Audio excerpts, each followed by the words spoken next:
we're going to talk on one of the 8 selected themes which have been earmarked by UGC for training of teachers. And this theme is higher education and society. A very important topic, but also a very extensive one.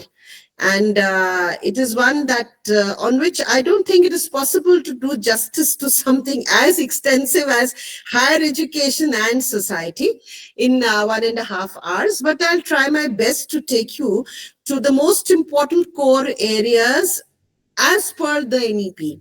So जब हम इस विषय पर बात करते हैं उच्च शिक्षा और समाज, एक बहुत ही विस्तृत, बहुत ही वृहद क्षेत्र है चर्चा का. इसमें बहुत सारे इसके दार्शनिक है, एजुकेशनल साइकोलॉजी, एजुकेशन, शिक्षा का तो जो क्षेत्र है, विषय शिक्षा के विषय में तो इस पर बहुत काम हुआ है. And we know that even at present we are frontier area in the education, educational research, teaching, like the advent of AI, lifelong learning, all these new concepts, they are all linked in the end to society, higher education and society. So it is a very vast field, a very complex field, but we will try to do justice to the main issues as per the NEP. तो राष्ट्रीय शिक्षा नीति के अनुसार जो महत्वपूर्ण बिंदु है उन पर ही हम आज ध्यान देंगे. जैसा कि मैंने कहा, very extensive field. If you look at the whole philosophical basis, the history of thought and the history of philosophy, the history of civilizations, the history of education across the world, आप पूरे विश्व में जिस प्रकार से शिक्षा का उद्भव हुआ है, फॉर्मल एजुकेशन का, विश्व की कोई भी सभ्यता आप देखें, प्राचीन भारत, प्राचीन मिस्र, प्राचीन रोम, प्राचीन यूनान, ancient Greece, ancient Rome, Egypt, China, in the ancient world, civilization, ancient world, we have extensive and rich histories of how education developed and what its impact was on society, what the interlinkages were, according to the major thinkers of the world. विश्व के जो प्रमुख चिंतक हैं, जिसमें हम प्लेटो, अरस्तु, सुकरात, we take the names of Plato, Aristotle, and others across the world. In India, we look at the writings of Chanakya and the various other ancient Sanskrit literature, and we have evidence of how education and what could then be seen as a parallel of today's higher education, that is advanced levels of education, were linked with society.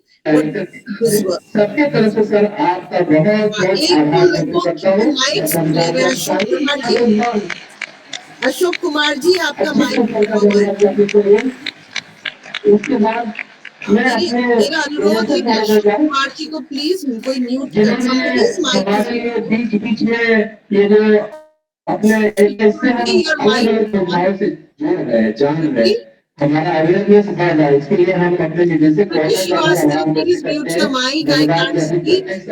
आपने अवसर उपलब्ध करा. देखिए sir, आपने अपना बहुमूल्य समय हम लोगों के साथ व्यतीत किया. इसके बाद मैं आरसीएसटी के धन्यवाद ज्ञापित करता हूँ. I can only request the office please mute Shruti. अपना सहयोग दिया. HRDC office, TTC office please. धन्यवाद ज्ञापित करता हूँ कि आपने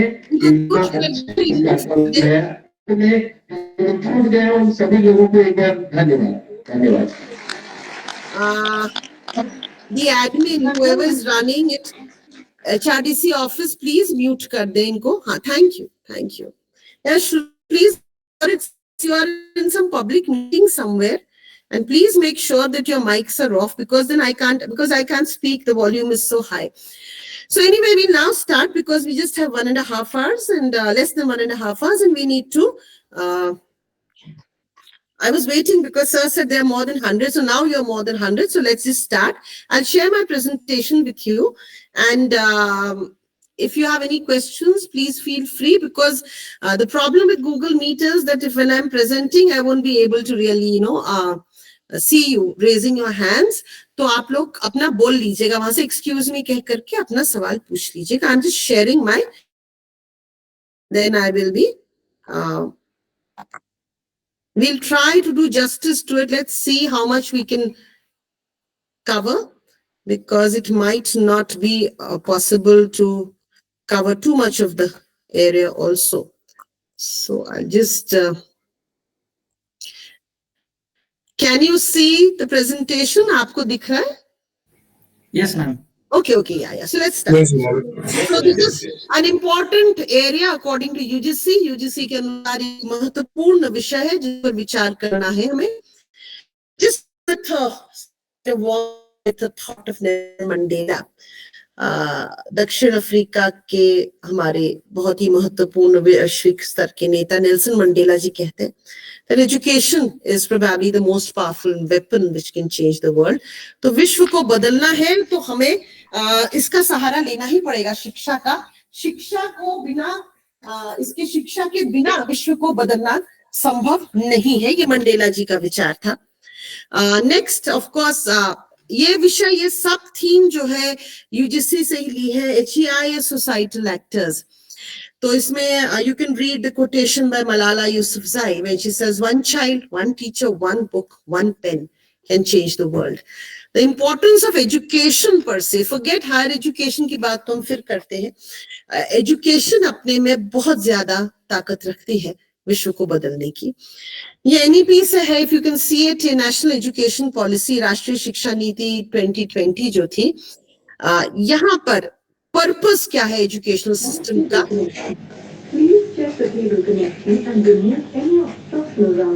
Somebody's mic is on, I think किसी का माइक खुला हुआ है, please turn it off. Somebody's mic is on, can you please turn it off? Anyway, I'll continue then. It aims at, अब यहाँ पर national education policy के according, the aim of the system is to produce contributing citizens. Key word है contributing citizens. The whole idea कि जो नागरिक है, जो भारतीय नागरिक है, वो कंट्रीब्यूट करे, वो योगदान दे. किस चीज में? एक समावेशी समाज, एक जो न्यायोचित समाज है और एक जो समतापूर्ण समाज है उसमें. To build an equitable society, an inclusive society and a plural society, where plurality, a democratic society, to build that, education is needed. The education system, its main purpose is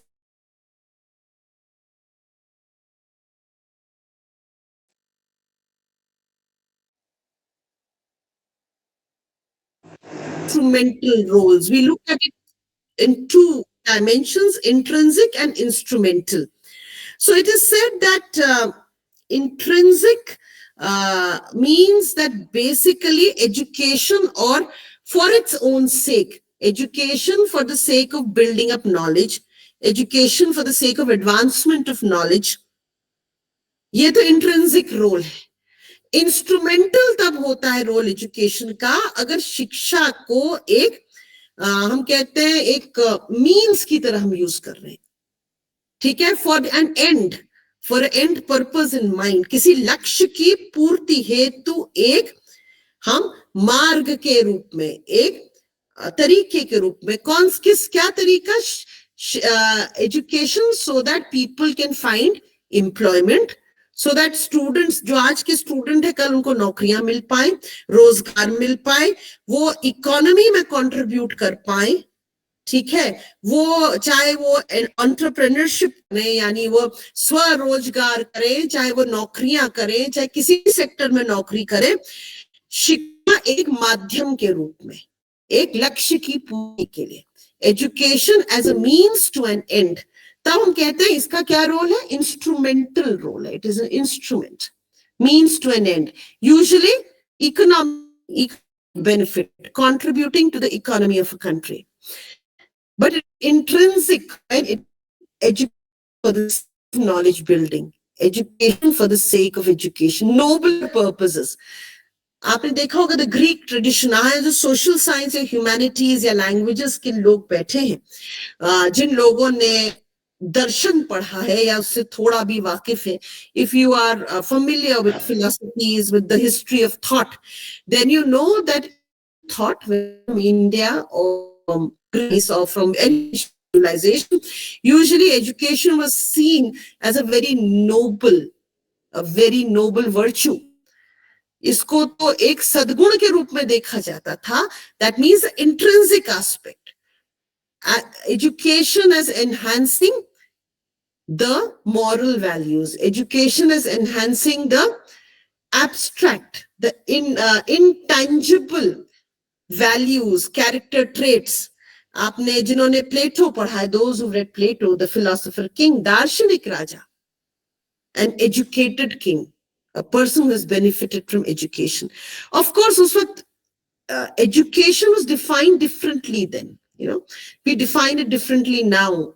What came, like you, आपने जिन्होंने पढ़ा है, even ancient Greece or India, like mathematics was given a lot of importance at that time in education. The study of maths, the study of geometry were very important. Now maybe it is more, evened out. The king does not need to know mathematics anymore.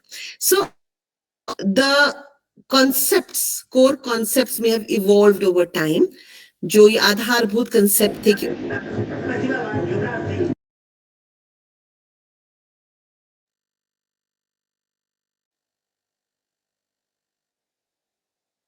था वो अलग था आज के एक BHU या DU या JNU से. That might have evolved, transformed. There have been transformations in concepts and shapes and ecosystems. But these two core concepts remain: the intrinsic value of education and the instrumental value of education for society. ठीक है, समाज के लिए दो रूप से शिक्षा जो है, टू मेन पर्पसेस. और भी ये रिलेशनल वैल्यूज भी होती हैं, बट हमारे पास आज इतना समय नहीं है कि हम इतने गहन रूप से जाएं. ठीक है, तो हम देखते हैं कि शिक्षा एक तो इकोनॉमिक, वेरी टैंजिबल, जिसको कहते हैं ठोस, हमें लाभ भी देती है. जैसे आर्थिक लाभ, जैसे जब किसी बच्चे को रोजगार मिलता है, रोजी रोटी मिलती है. When a person gets employment, when they are contributing to the economy, that is tangible. But whatever it is, either it can be non-tangible also, transformation of character, character building, integrity, leadership skills, ये सब intangibles में भी आ सकते हैं. But whatever it is, it has the potential to bring about transformative change. ये हमें कोई भी डिनाई नहीं कर सकता कि education has a transformative role. अब ये हमारे यूजीसी के ये एक डॉक्यूमेंट से है कि 21st सेंचुरी, जो ये नया मिलेनियम हमारा आया था आज से 24 साल पहले, व्हाट इज द फोकस. तो दो तीन बातें कही गई हैं. What we are talking about is transmitting knowledge and critical thinking. Higher education institution basically एक तो knowledge transmission and critical thinking, ये तो इनके कोर जो रोल्स हैं उनमें माना गया. Teaching and research, two major aspects, teaching and research, उसको तो हम डिनाई कर ही नहीं सकते. Most of our universities are engaged in that. But beyond this, इसके अलावा भी कुछ है. Universities are now required to go beyond this. इसके आगे भी हमें और कुछ करना है. तो इसमें क्या क्या आता है? एक तो social, cultural, spiritual, economic, political, technological development, राष्ट्र का, समाज का, समुदाय का, विश्व का. भारत को आज हम विश्व गुरु के रूप में हम कहते हैं कि भारत विश्व गुरु बन चुका है. ये हमारा लक्ष्य नहीं है, हम है विश्व गुरु. We are one of the leading economies of the world, one of the leading political influencers of the world, right? Our impact at all levels of the globe, global economy, global society are immense. ये तो है. साथ ही साथ higher education system, soft skills and practical skills बहुत महत्वपूर्ण है व्यक्तित्व विकास, समग्र व्यक्तित्व विकास के लिए. Smart technology and integration with life long learning. इसमें से दो तीन चीजें तो आपको अभी और भी आपके लेक्चर्स हुए हैं और होंगे.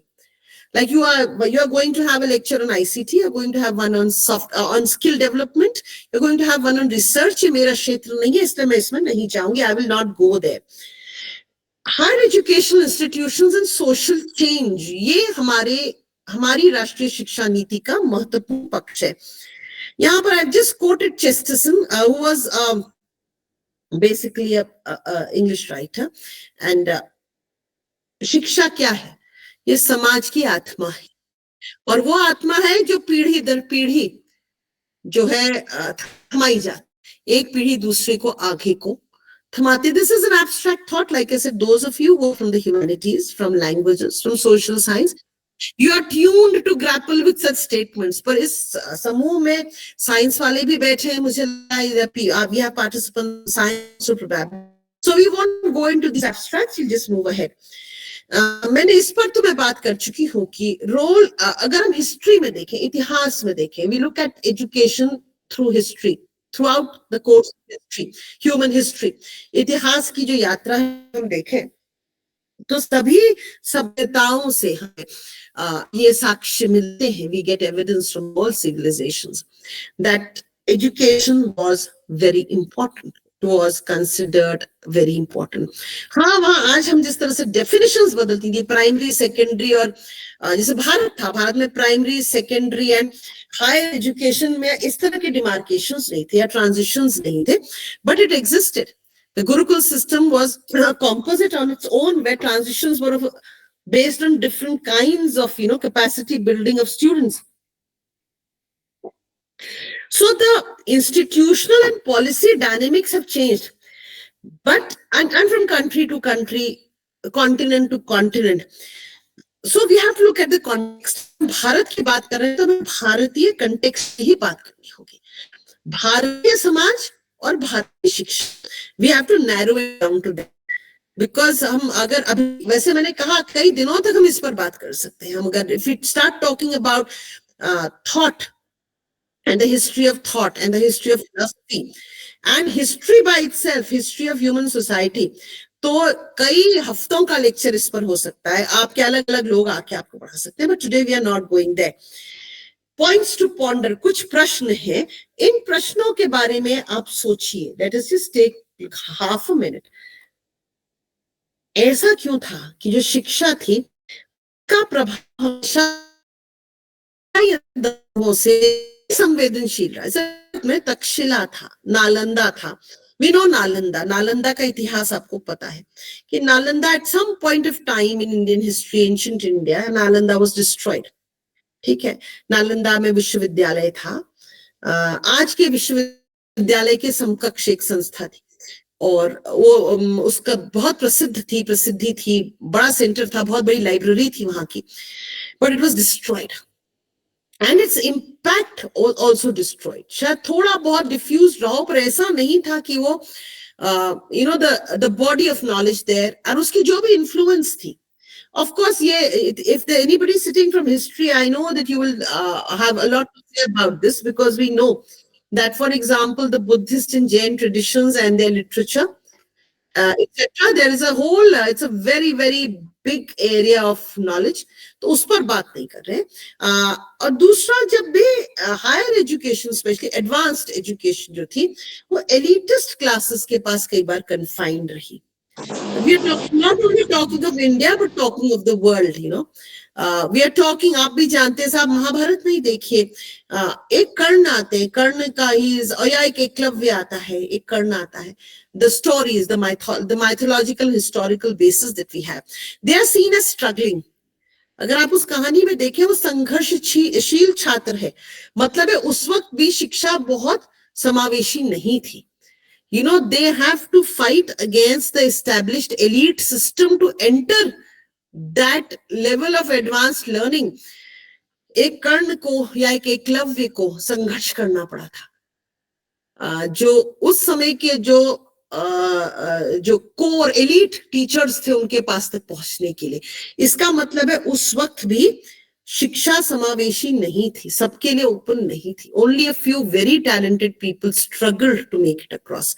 तो ये एक पक्ष है जो, especially those of you who are from history, sociology, anthropology and social science should think about this, about the inclusiveness in education. ये modern western perception है, इस पर मैं आपसे बात कर चुकी हूँ, that we have two major notions, instrumental notion of education, और ये कई बार हम देखते हैं कि ह्यूमन कैपिटल थ्योरी से भी जुड़ता है. अगर कोई इकोनॉमिक्स वाले यहाँ बैठे हैं, anybody from economics knows what we are saying. that if you are spending money on something and time on something, then you should get returns, right चाहे ये प्राइवेट यूनिवर्सिटी में हमारे कई बार होता है ना कि बच्चों के माँ बाप, अमीर बच्चों के माँ बाप उनको बड़ी बड़ी प्राइवेट यूनिवर्सिटीज में भेजते हैं। माँ बाप कहते हैं तुम पर इतना लाख लगा दिया, तुमने कुछ नहीं किया, निठल्ले निकले। दैट मीन्स इन्वेस्टमेंट कर रहे हो तो रिटर्न चाहिए, output. Similarly the government in India invest a lot on higher education, on each student, तो रिटर्न कहाँ है? अगर आप इस नजरिए से देखें तो आप you are looking at the labor market, you're looking at employment gained, employment opportunities, employment gained. तो ये purely human capital theory है। दूसरा जो है ये intrinsic notion है, ये प्राचीन विश्व का भी था। It is from the ancient world if you pick it up, and later on the American liberal arts tradition हम कहते हैं। अमेरिका में 1960 के बाद, विश्व युद्ध के बाद जिस प्रकार से यूनिवर्सिटीज इमर्ज करी है, centres of liberal thinking, Western Europe and America, universities emerged as hubs, as centers of liberal thinking. We had the New Left movement, which transformed American society for a while. We had a lot of the university as the seat for social change. विश्वविद्यालय उस केंद्र के रूप में उभरा जहां से सामाजिक बदलाव की चिंगारी निकली। तो ये एक इम्पोर्टेंट रोल जो है इंट्रिंसिक नोशन जो है, और इसमें क्या है कि व्यक्ति विशेष के विकास की बात करते हैं। Human being and any human being and his personal liberty, his choices, his freedom to make free choice, कि व्यक्ति के पास अपने जीवन को जीने की स्वतंत्रता हो, ऑटोनॉमी हो, स्वायत्तता हो। तो ये सारी बातें intrinsic. Education is advancing all notions that are democratic, liberal and emancipating, जो व्यक्ति को स्वतंत्र करते हैं श्रेष्ठता प्राप्त करने के लिए। बंद कर लें प्लीज। यहाँ पर एक पॉइंट टू पॉन्डर, आपसे मैं एक प्रश्न पूछती हूँ। क्रिटिसिज्म में आलोचना के रूप में भी आया है, वेस्टर्न मॉडल ऑफ एजुकेशन की अब हम आलोचना करते हैं, और हमारी राष्ट्रीय शिक्षा नीति जो आई है 2020, इसका एक मुख्य आधार जो है, one of the pillars is its critique in a way of the Western model of education and the features it has encompassed to do away with the shortcomings. हमारी जो राष्ट्रीय शिक्षा नीति आई है उसमें प्रयास किया गया है, क्या प्रयास किया गया है कि जो ये कमियां आती हैं वेस्टर्न परसेप्शन से, उनको दूर किया जाए। ये कहा जाता है कि जो वेस्टर्न यूनिवर्सिटीज हैं कहीं पर दे आर वेरी, वो जिस प्रकार की शिक्षा देती हैं, they are impersonal linear processes, यानी बिल्कुल व्यक्ति के आंतरिक जीवन, उसकी सोच, इन सब व्यक्ति विशेष की सोच, उसके व्यक्तिगत दर्शन, उसकी आइडियोलॉजी, विचारधारा से कोई लेना देना नहीं। इम्पर्सनल है, मैकेनिकल है, इसे फैक्ट्री में प्रोडक्शन होता है, उस प्रकार से मास प्रोड्यूस्ड नॉलेज है। ये एक क्रिटिक पॉइंट है, मैंने ब्लू में डाला है। Do you agree? आप सोचिए इस पर कि आपका परसेप्शन क्या है। क्या वेस्टर्न मॉडल, एक येल, एक MIT, एक कैम्ब्रिज, एक ऑक्सफोर्ड, इनका आप क्या कोई critic? They are leading universities, you can't deny it. MIT, Harvard, Yale, Cambridge, Oxford, all these universities. What is your take on it? Do you think that is an ideal model? Do you think that is what it should be? या जो हम अब भारत में NEP के आने के बाद जिस मॉडल को हम एनविसाज कर रहे हैं, जिसमें कि हम अपनी परंपराओं को भी, अपने ट्रेडिशनल नॉलेज बेस को भी इंटीग्रेट कर रहे हैं। एक चीज यहाँ पर लाइक टू पॉइंट आउट कि कई बार जब हम ट्रेडिशनल नॉलेज की बात करते हैं, इंडियन नॉलेज सिस्टम की बात करते हैं, हम में से कुछ लोग एकदम बहुत हॉस्टाइल हो जाते हैं कि वो नॉलेज रेलेवेंट नहीं। आप पुष्पक विमान की बात करो, पुष्पक विमान कहाँ था, अब कैसे होगा? We are not talking about the content. कई बार इंडियन नॉलेज सिस्टम की जब बात करते हैं, we are not talking about transplanting content. ये नहीं कि वहां से पुष्पक विमान को लाके बनाना ही हमने। We don't have to replicate a pushpak viman or maybe a medical technique. We are primarily looking at the modes of teaching learning the orientations towards knowledge. हम जब बात करते हैं कि हमें परंपरागत ज्ञान या भारतीय ज्ञान परंपरा से हम बहुत कुछ ले सकते हैं, तो हम जो उसकी फिलॉसफीज ऑफ एजुकेशन है, जो स्ट्रेटजीज हैं, और जो हम एक तरह से कहते हैं कहीं पर पेडागोजीज भी शायद, वो ट्रांसप्लांट करने का एग्जामिन करके जो हमारे लिए लाभदायक है उनको क्या हम ला सकते हैं, इसकी बात कर रहे हैं. ठीक है. So we at the end almost everybody agrees कि हमें ऐसा करना है कि यूनिवर्सिटीज के या हायर एजुकेशन इंस्टीट्यूशंस के दो फंक्शंस देखने हैं. एक तो educative, where we are doing teaching, learning, research. That is the educative function. And the second one is the social function. So there are educative functions and social functions. यानी उच्च शिक्षा संस्थानों के दो प्रकार के हमें functions दिख रहे हैं, educative and social, यानी शिक्षा से संबंधित और समाज से संबंधित, समाज की. ठीक है. तो इन दोनों की समग्रता से इनको जोड़ करके, by amalgamating these two, एक ही चीज पर फोकस नहीं कि नहीं हमें ज्ञान ही, transmission of knowledge is core, no, या research is core, no. All the functions, that is transmission of knowledge, critical thinking, research, lifelong learning, along with being agents of social change, actors in the social change process, actors in the transformative process in the world, वो सब कुछ जोड़ना है. HEIs को, higher education institutions को बहुत ही अपने को इस प्रकार से परिवर्तित करना है कि वो अपने इन सारे रोल्स को मिला जुला करके वो अपनी रोल अदायगी कर सके. दूसरा है global changes and reactions in HE. अभी क्या हुआ है कि सिंस 80s, बहुत ही ब्रीफली कहूंगी क्योंकि आगे हमने बहुत कुछ कवर करना है. 1980s में ग्लोबलाइजेशन का हमने देखा दौर आया, वैश्वीकरण.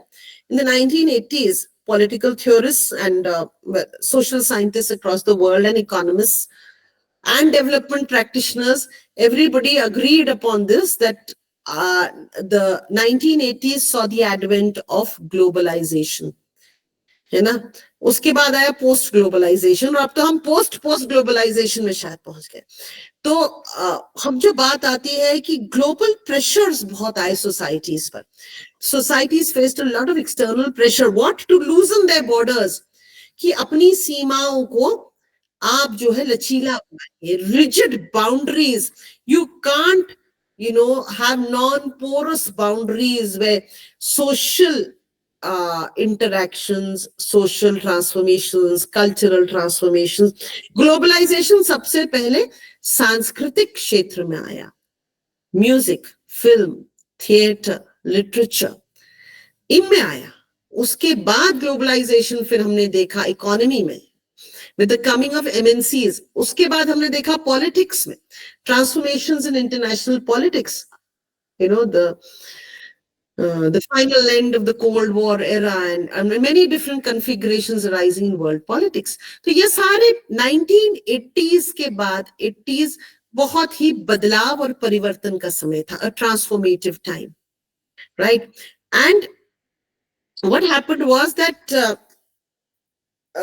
we can see two kinds of pressures. अगर आप कहें कि प्रेशर आया, 80 के दशक में प्रेशर आया, उसकी वजह से हायर एजुकेशनल इंस्टीट्यूशंस को बदलना पड़ा. आप लोग, you are much younger than me probably, and director Professor Anand Vardhan ji, so you won't be remembering, but those of you who are senior, if you recall the universities as they were in even in the 90s, अगर आप में से कोई 90s में थे, university में मैं थी, I was in university in the early 90s, but I remember the time when I remember my sister and all, my elder sister and all, when they were in university, and I had a very close interface because my uncle was in the university and in Lucknow University, and so our family was we were talking about it. One was exposed to the university atmosphere. Universities are very different from what they are now. Even in India, there's been a major transformation in the way we perceive the university, in the way universities now are administered, in the way we see the scope and the role of the university, there's been a major transformation. Universities were very traditional, very rigid in their approaches, where the interdepartmental, intra-departmental, the administrative processes within universities were very rigid, very traditional. 80s के बाद बहुत बदलाव आता है, and this 21st century is seeing major transformations. The Education Policy 2020 is a milestone that way. हमारी जो राष्ट्रीय शिक्षा नीति है, ये मील का पत्थर है, क्योंकि एक अमूल चूक परिवर्तन की बात करती है. we are looking at a radical transformation. It is a vision document. ये एक जो है लक्ष्य बहुत ऐसा नहीं है कि NEP is to be implemented today. आज ही हो जाएगा, नहीं March 31st 2024 तक हो जाए, 25 तक हो जाएगा. No, the transformations will take time, right? तो ये है, पर दो जो प्रेशर्स हैं वो दो तरह के हैं, right?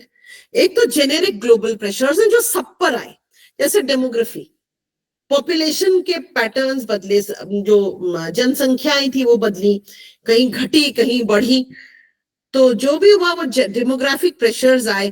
फिर आईसीटी आया, कंप्यूटर आया, इंफॉर्मेशन टेक्नोलॉजी आई, और अब एआई आ रहा है. So all these are generic, ये सब जनरली यूनिवर्सिटी को, सभी यूनिवर्सिटीज को अफेक्ट करते हैं अक्रॉस द वर्ल्ड. कुछ जो होते हैं लोकलाइज्ड प्रेशर्स होते हैं यूनिवर्सिटी पर, स्थानीय, और वो राष्ट्रीय या क्षेत्रीय जो विशेषताएं उनसे जुड़े हुए होते हैं.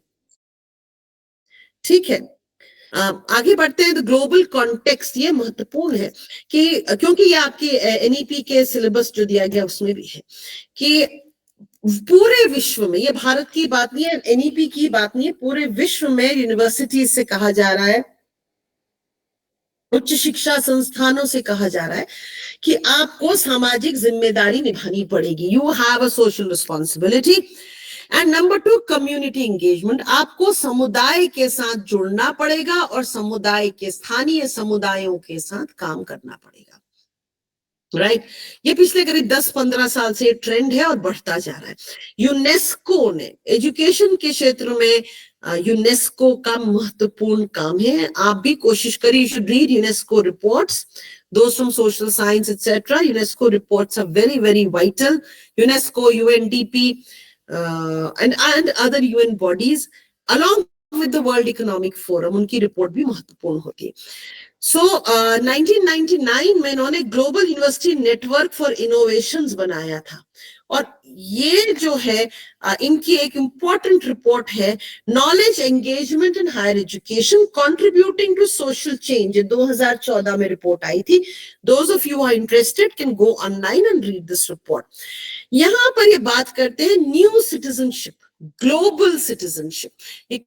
कहते हैं कि जो हमारे यहाँ का विद्यार्थी है, the student who passes through the doors of higher education should, whether he comes from physics or mathematics or Hindi or Sanskrit, should somewhere be having a kind of training or an orientation towards global citizenship. Global citizenship का मतलब है कि वो सिर्फ अपने राष्ट्र की, क्षेत्र की, समुदाय की न सोचे, उसकी सोच, उसका ज्ञान का जो आधार है वो, और उसके दृष्टिकोण, his orientations and perceptions should be of a much larger scale, that is of the global scale.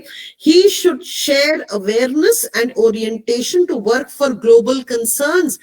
वैश्विक चिंताएं जो हैं उन पर काम करने को तैयार हो. जैसे कि कौन सी चिंताएं हैं? जैसे कि climate change, the coming of AI, environmental sustainability, the sustainable development goals. तो जो विश्व की चिंताएं हैं वो हर विद्यार्थी के मन में उसकी भी चिंताएं होनी चाहिए. Should be oriented, should be aware. उसको ज्ञान होना चाहिए, जागरूकता होनी चाहिए, और उसको उसके प्रति एक काम करने के लिए उसका अभिविन्यास होना चाहिए.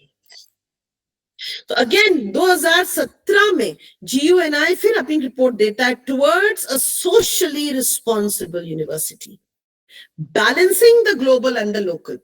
तो कोई भी विश्वविद्यालय है, चाहे आप you are may be sitting in Bengal, you are from some university there, University Kolkata University, maybe you're from Kochi, maybe I'm from Kumaon University in Nainital, but all of us, Each university has to be oriented towards becoming socially responsible.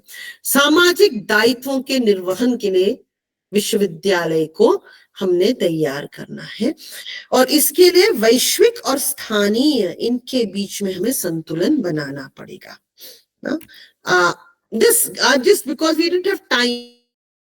ये देखिए सारी reports UN की bodies की हैं, UNESCO की हैं, mostly UNESCO, right? और इनको जिन लोगों को यू आर फ्रॉम एजुकेशन और any other thing, these all you get summaries. Go online, look up the reports, read, make yourself aware. एक बहुत नया एरिया इमर्ज कर रहा है, लाइफ लॉन्ग लर्निंग, जो कि सामाजिक बदलाव से भी जुड़ा हुआ है, उसके बारे में पढ़िए. So this is just a suggestion for those.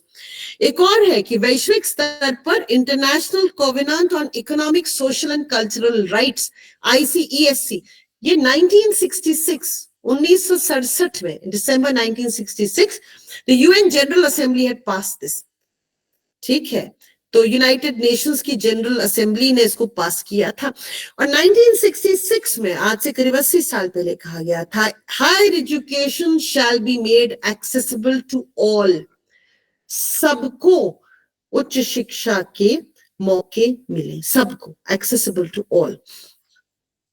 और इसको उन्होंने जोड़ा था full development of human personality. एक तो व्यक्ति विशेष के लिए महत्वपूर्ण है, किसी भी व्यक्ति, महिला, पुरुष या अन्य जेंडर के व्यक्ति के लिए, उसके समग्र विकास के लिए, होलिस्टिक डेवलपमेंट, व्यक्तित्व विकास, उसके चरित्र और व्यक्तित्व के विकास के लिए वो अपने पूरी जो उसकी क्षमताएं हैं, जो वो एक प्राकृतिक रूप से उसमें जो क्षमताएं, उनका पूर्ण विकास कर सके. Full attainment of his potential, his or her potential, right? This is all because we don't really have too much time. So we see that all international agencies, major agencies engaged in education are working towards this. Somewhere we are still looking at that goal. दिसंबर 1966 का जो हमारा लक्ष्य था वो आज भी पूर्ण नहीं हुआ है. तो आज भी हम सभी उसके लिए चिंतित हैं. Equal access, inclusion, diversity, ना, ये आपका भी एक अलग से लेक्चर होगा या हो गया होगा on diversity and inclusive education, तो इसलिए मैं उस पर नहीं जाऊंगी.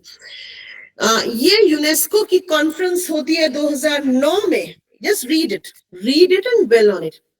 Higher education has social responsibility, सामाजिक दायित्व है. ग्लोबल चैलेंजेस, वैश्विक स्तर पर जो चुनौतियां हैं उनको, फूड सिक्योरिटी, क्लाइमेट चेंज, जल प्रबंधन, इंटरकल्चरल डायलॉग यानी संस्कृतियों के बीच में संवाद, ठीक है, रिन्यूएबल एनर्जी, ऊर्जा के स्रोतों के बारे में, रिन्यूएबल स्रोत एंड पब्लिक हेल्थ. तो ये मेजर जो ये यूनेस्को कॉन्फ्रेंस है उसने इस एंड अदर्स तो क्या टीचिंग, रिसर्च और सर्विस, इनके द्वारा यूनिवर्सिटीज ने, हायर एजुकेशन इंस्टीट्यूशंस ने, they have to be engaged in this. 2030, what is important about 2030? Can you hear me? Am I audible to everybody? Any problem? You can see it? Yeah, ma'am. मैं ये मान के चल रही हूँ कि सबको इंग्लिश आती है और मैं, that is why I'm speaking in Hindi for the Hindi speakers, because I know those who speak in English can read what I have written and can also probably understand a bit of my Hindi. Okay.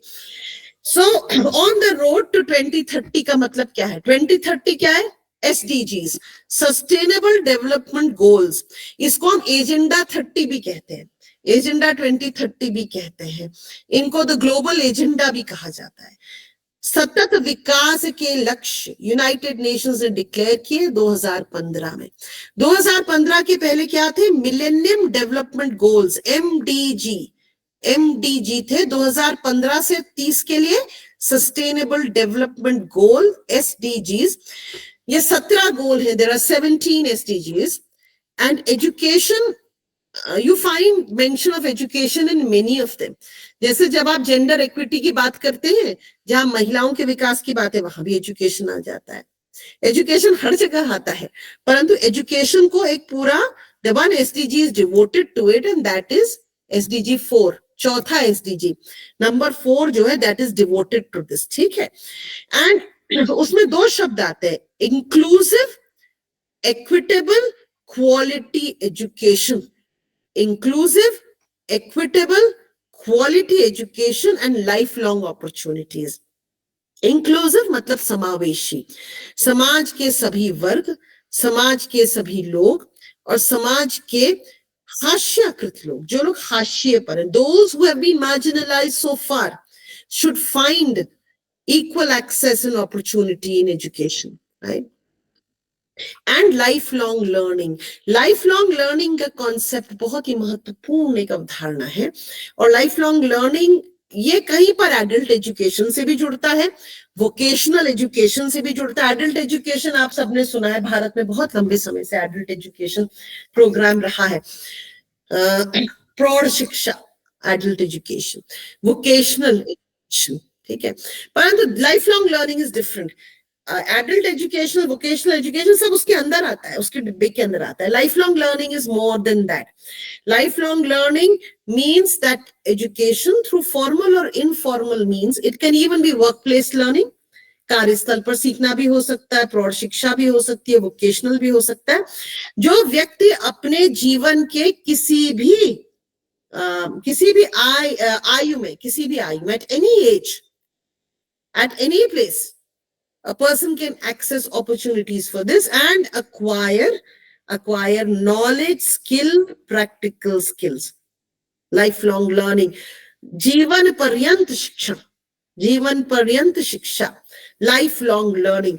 This can be through formal institutions, यानी कि एक विश्वविद्यालय भी अपने यहाँ, और कई विश्वविद्यालयों में lifelong learning के departments हैं. Many universities have departments of lifelong learning, right? And across the world, it is a very emerging trend. I have been a member of an organization called the ASEM, Asia Europe Meeting, LLL, Lifelong Learning Hub. Since for the past 11 years, I've been working with collaborators. मतलब हम लोग Asia के विश्वविद्यालय के लोग, हम लोग Europe के विश्वविद्यालयों के साथ एक एसोसिएशन बना करके लाइफ लॉन्ग लर्निंग के क्षेत्र में काम कर रहे हैं। हम साल में 2 बार मिलते हैं, एक बार एशिया में और एक बार यूरोप में। और हमारा काम वर्क प्लेस लर्निंग पर, एडल्ट एजुकेशन पर, वोकेशनल लर्निंग पर, और अभी हमारा नया फोकस जो है वो ICT and the coming of AI in the work place, कि आईसीटी और एआई के आने से वर्क प्लेस लर्निंग कैसे प्रभावित होगी, जो लोग कार्यरत हैं उनके जीवन कैसे बदलेंगे, क्या बदलाव उनको लाने होंगे, क्या ट्रांसफॉर्मेशंस वर्क प्लेस में आएंगे और क्या वर्कर्स में आएंगे, इस सब पर अभी हमारा प्रोजेक्ट चल रहा है। ये तो खाली आपको एक ऐसे ही अलग से बताया। तो चलिए इसके भी आगे बढ़ते हैं। Community engagement in India. अब मैं कोर बात पर आती हूँ, जो हम लोग, it's a very important thing. इसके लिए क्योंकि बहुत हमारे पास समय नहीं है, मैं 2 प्रमुख डॉक्यूमेंट्स का सहारा लूंगी। मैं आपको 2 डॉक्यूमेंट्स के, in the light of 2 important documents, I am going to be telling you some facts in the remaining 45 minutes. 45 minute बचे हैं करीब, इसमें मैं आपको कुछ मेजर पॉइंटर्स ये दूंगी। इसमें एक डॉक्यूमेंट जनवरी 2020 में आया। इन जनवरी 22 the government released, UGC released a document, और उसका नाम ही ये था, fostering social responsibility and community engagement HEIs in India. ये नाम ही ये था इसका, और इसका मैंने लिंक भी दिया। आप यही चीज टाइप करेंगे, आपको वहां पर ये डॉक्यूमेंट खुल जाता है। रिपोर्ट है, करीब 31 पेजेस की रिपोर्ट है। और इसमें what it says is that, इसका कोर, इसका समरी क्या है। फिर गवर्नमेंट ने कहा जनवरी 2020 में, our government says that HEIs can play an important role. They can, अगर चाहें तो वो एक महत्वपूर्ण भूमिका अदा कर सकते हैं। किसमें? न्यू इंडिया, नया भारत जो हम विकसित कर रहे हैं, उसमें सोशल इकोनॉमिक डेवलपमेंट, सामाजिक आर्थिक विकास के लिए। और कैसे? कम्युनिटी एंगेजमेंट के माध्यम से, समुदाय के साथ सक्रिय रूप से कार्य करके। समुदाय मतलब जहां आप हैं, जो कम्युनिटी है, social economic community around you, ठीक है। नेचुरली दिस इज लोकलाइज्ड, क्योंकि आप जहां हो तो ये कम्युनिटी रीजनल और लोकल होगी। That means you are acting locally. इसके लिए UGC had set up a subject expert group और ये उन्नत भारत अभियान, most of you must have heard this term, उन्नत भारत अभियान. This is the flagship program. सरकार ने इसको शुरू किया और ये जुड़ा हुआ था यहीं पर जनवरी 2020 में हम देखते हैं ये उन्नत भारत अभियान की बार बार बात आती है और ये जो रिपोर्ट थी उन्नत भारत अभियान के तहत ही हमारे सामने आई. So this in 2018 government had launched उन्नत भारत अभियान 2.0. ठीक है, 2.0 जो था उन्नत भारत अभियान यानी उसका ये वाला phase 2.0 the government had launched and then this report came in 2020. तो उन्नत भारत का रोल क्या है? Changing rural society, changing rural India. How? With the help of higher education institutions. ग्रामीण भारत को बदलना है. कैसे बदलना है? उच्च शिक्षा संस्थानों की मदद से. ये लक्ष्य है उन्नत भारत अभियान का. Right? Now this is NEP again. I'm quoting NEP again. Here NEP talks of the constitution. Somewhere at the core of all that NEP says, we are still sticking to the founding fathers of India. Bharat के संविधान के जो रचयिता थे उन्होंने जो कुछ core principle हमारे सामने रखे जो भारतीय संविधान में निहित है. डेमोक्रेटिक, दैट इज लोकतांत्रिक मूल्य, जस्ट न्यायोचित, सोशली कॉन्शियस, सामाजिक रूप से जागृत भी कहें, और कल्चर्ड, सुसंस्कृत, ह्यूमेन यानी मानवीयता से क्या कहें परिलक्षित है ना, एक राष्ट्र का निर्माण, एक ऐसा राष्ट्र जो लोकतांत्रिक हो, जहां न्याय हो, जहां सामाजिक जागरूकता हो, सांस्कृतिक समृद्धि हो और मानवीयता हो, ऐसा राष्ट्र. ठीक है, where again the core principles of the liberal tradition, liberty, equality, fraternity and justice for all. NEP वो कुछ भी कहती है कहीं पर ऐसे ही राष्ट्र के किसको सुदृढ़ करने. हमारा राष्ट्र है ऐसा. That is why India is a world leader now. This is who we are. That what is remarkable is that we have achieved. See, two nations were born on the 14th and 15th of August 1957. Look at the trajectories of development in the two of them. The development of constitutionalism, जिसको हम political science वाले कहते हैं, अगर दो राष्ट्र पैदा हुए थे 14 और 15 अगस्त 1947 को, दोनों के संविधान और जो संवैधानिकता शायद कहते हैं कॉन्स्टिट्यूशनलिज्म, उसकी जो यात्रा है, उसकी जो विकास की यात्रा, उसको अगर आप देखें तो हमें आज एक क्या कहते हैं गौरव महसूस होता है, फक्र होता है कि हम we are this nation to a large extent. पर इसको सुदृढ़ करना है. To strengthen all these liberal values, we need constructive public engagement. यानी कि universities have to be linked to society, they have to be linked to communities. अब ये उसी डॉक्यूमेंट से आता है जो मैंने आपको रिपोर्ट बताई, 31 पेजेस की रिपोर्ट है. तो इसमें ये गोल्स की बात करते हैं. They are setting out goals. क्या गोल्स हैं ये लिखे हुए. These are the goals. Number 1, improving quality of teaching learning. तो ये मान के चल रहे हैं कि teaching learning is not up to the mark and it has to be improved. And number 2, deeper interaction between university and community, यानी समुदाय और विश्वविद्यालय के बीच में ज्यादा गहरा नाता, रिश्ता और ज्यादा उनके बीच में इंटरैक्शन यानी अंतर क्रिया, इंटरैक्शंस जो होंगे वो होंगे. और किस चीज के लिए? Real life problems, a practical approach, a service approach to education. यानी अब ये वाली अप्रोच है सर्विस अप्रोच कहते हैं हम, कि विश्वविद्यालय सेवा करे समाज की. Service approach. विश्वविद्यालय के सारे हितधारक, all stakeholders have to be engaged in the community. All stakeholders have to have a role and engagement in community. सभी को जुड़ना है. टीचर को भी, रिसर्च स्कॉलर को भी, स्टूडेंट को भी, एडमिनिस्ट्रेटर को भी. We all have to link with our local communities. दूसरा पार्टनरशिप की बात करता है. ये नहीं कि हाँ हम एक दिन जाएंगे एनएसएस में पेड़ लगा के आ जाएंगे, ये नहीं. It doesn't say that एक दिन जाना है पेड़ लगाना. It says that you need partnership, consistent, continuous partnership. किसके साथ? लोकल कम्युनिटी और इंस्टीट्यूशन के बीच. So there have to be formal agreements. They have to be well planned, well thought out, well laid out, and well documented partnership agreements between society.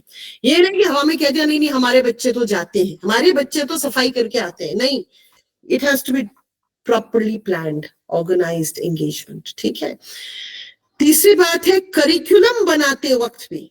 When you are making the curriculum, even at that stage, you have to engage the local community and society.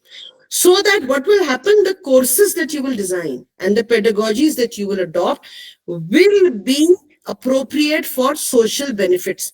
अब teachers हम बैठे अपने अपने department में या अपने faculty office में and we make a course, अपने बैठ के बना दिया अपने एक्सपीरियंस पर. Maybe I have studied from maybe I am from BHU and I am sitting in Nainital. Maybe I'm from JNU, maybe I am from Oxford and I'm sitting in Nainital and I'm designing a course. The course has got nothing to do with local reality. स्थानीय वास्तविकताओं के साथ, यथार्थ के साथ उसका कोई लेना देना नहीं है. वो हवा में कोर्स बना दिया कोई थ्योरी का, अब वो किसी काम का नहीं है, लोकल बच्चे के लिए काम का नहीं है, वो स्थानीय महिला के काम का नहीं है, वो स्थानीय किसान के काम का नहीं है, वो तो एक थ्योरी में हवा में कहीं और की रियलिटी के अकॉर्डिंग है. तो ये जो है नहीं चलेगा, इसलिए करिकुलम बनाने में भी लोकल स्टेक होल्डर्स को आपको एंगेज करना होगा. दूसरी बात है, ये थोड़ा सा मुश्किल गोल है, catalysing acquisition of values of public service. जैसा कि आप और मैं जानते हैं, actually it's easier said than done. कहना बड़ा आसान होता है कि बच्चों में मूल्यों का संचार करेंगे. मूल्यों का संचार करना एक बड़ी लंबी प्रोसेस होती है. इसमें बच्चे के परिवार का भी योगदान होता है, उसके माता पिता का भी योगदान होता है, बाकी समाजीकरण के जितने एजेंट्स होते हैं उनका भी होता है, टेलीविजन का भी होता है, यूट्यूब का भी होता है, इंस्टाग्राम का भी होता है, फेसबुक का भी होता है. तो आप और मैं अगर हम शिक्षक हैं तो ये हमारे लिए this is a big challenge.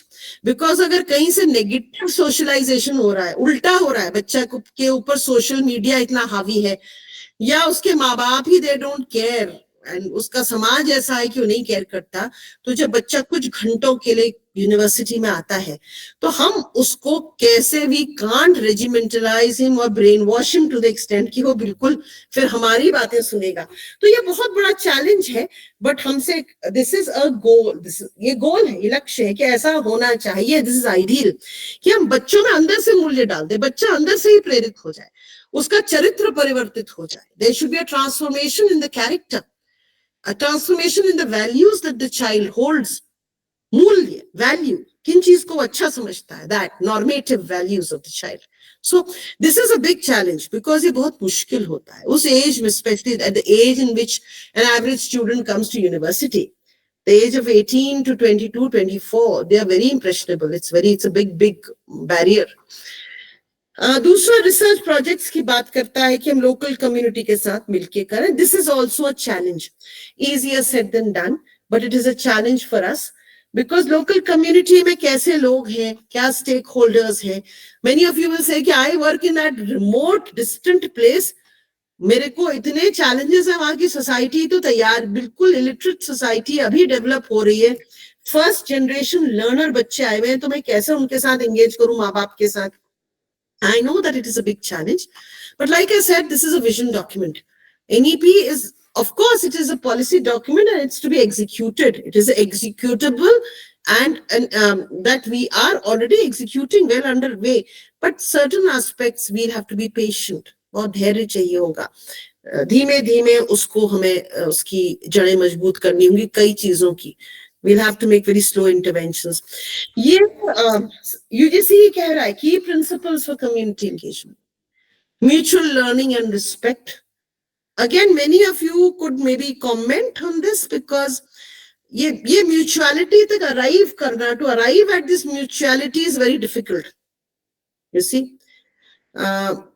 because आसान नहीं है एक टीचर के लिए जाकर के अचानक एक कम्युनिटी में एंटर करके इस म्यूचुअलिटी को अचीव करना is not going to be easy. परस्पर जिसको कहते हैं परस्पर प्रेम, परस्पर सद्भाव, परस्पर इज्जत समुदाय के साथ. पता चला आपकी पोस्टिंग हो गई रिमोट एरिया में, posted in remote area with the people are very hostile to you. it might take you years. You might get transferred out. So these challenges are there, but then we have to work despite the challenges. Community engagement has to be in each department. What happens in some places, you think it's only for social science. Acha, community engagement hai. So sociology, social work, anthropology, maybe economics and political science wale kar lenge. The rest, it's got nothing to do with us. Physics, chemistry, biotech, hum kyun community engagement karenge? So it's not true. Each department, each discipline, each faculty has to be engaged in this. One important principle they say is that you have to now be designing the curriculum. जो NEP के अंतर्गत आप अपना नया पाठ्यक्रम बना रहे हैं, the new curriculums that you're all devising, and there are variation की statewide, nationwide, and local variations.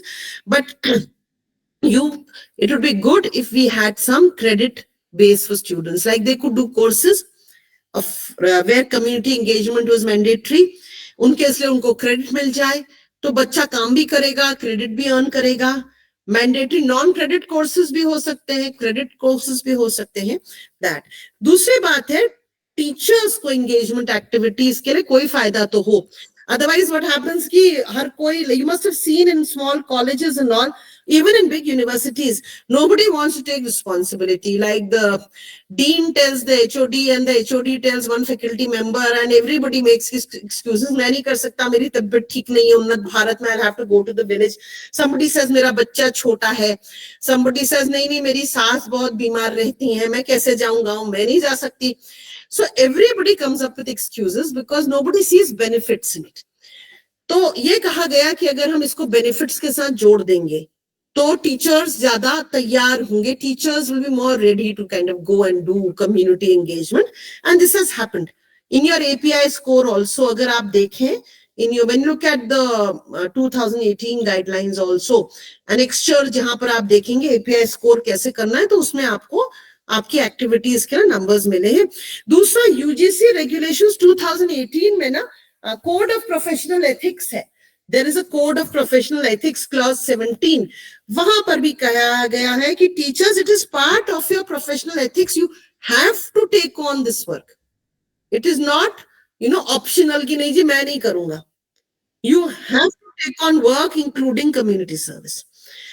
So this all is there, and linkages with local institutions, of course. अगर आपने community engagement करना है तो आप एक दिन अचानक जाकर के हर आदमी के घर में तो जाओगे नहीं. Maybe your college or your university is situated in a town of 1 lakh people. Then how do you engage with the community?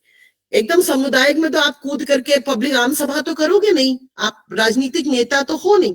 आपको तो पहले इंस्टीट्यूशंस या सिविल सोसाइटी एक्टर्स देखने पड़ेंगे, आपको एनजीओ ढूंढने पड़ेंगे, आपको गवर्नमेंट की एजेंसीज ढूंढनी पड़ेंगी, आपको इंटरवेंशन एजेंसीज ढूंढनी पड़ेंगी जो लोग काम कर रहे हैं, जो छोटे समुदाय में जो लोग काम करते हैं, हम सिविल सोसाइटी बॉडीज कहते हैं, उनके साथ आपको पहले जुड़ना पड़ेगा. अब ये भी यूजीसी कह रहा है कि क्या क्या फॉर्म्स हैं. ये कहते हैं एक तो स्टूडेंट्स एंड टीचर्स जो हैं ये कम्युनिटी सर्विस कर सकते हैं. सेवा करिए, समाज में जाके स्वच्छता अभियान करिए, पेड़ लगाइए, उन्नत भारत में जाकर के कुछ करके आइए. तो इसको सर्विस मॉडल कहा जाता है, सेवा करने का, और इसको सर्विस लर्निंग मॉडल कहा जाता है. The student goes to the village, the student does something welfare activity, and the student learns in the process. उस काम को करने के दौरान विद्यार्थी सीख लेता है. So this is it. The second is the community-based participatory research, CBPR, community-based participatory research. So इसमें those joint research projects you can do. You can do research, and this is very good for you. Those of you who are active in research, when you are making your projects, like you're sending a project to DST, maybe you're proposing a project for ICSSR, you can take this approach. You can use methodologies. You can design your proposal according to this. आप अपना शोध प्रस्ताव बना सकते हैं. आपको अच्छी grant मिलेगी ये काम करने के लिए. और दूसरा, knowledge sharing and knowledge mobilisation. आप देखिए हम लोग बात कर रहे हैं परंपरागत ज्ञान, traditional knowledge. Somebody's mic is on. Please अपना mic बंद कर लीजिए. किसी का mic खुल गया है. बाकी साथी लोग उनका नाम बता दीजिए, उनको आवाज लगा दीजिए तो शायद बंद कर देंगे.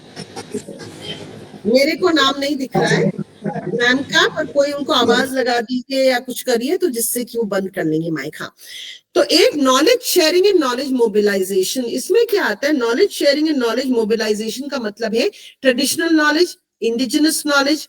Communities have a very rich repository of knowledge.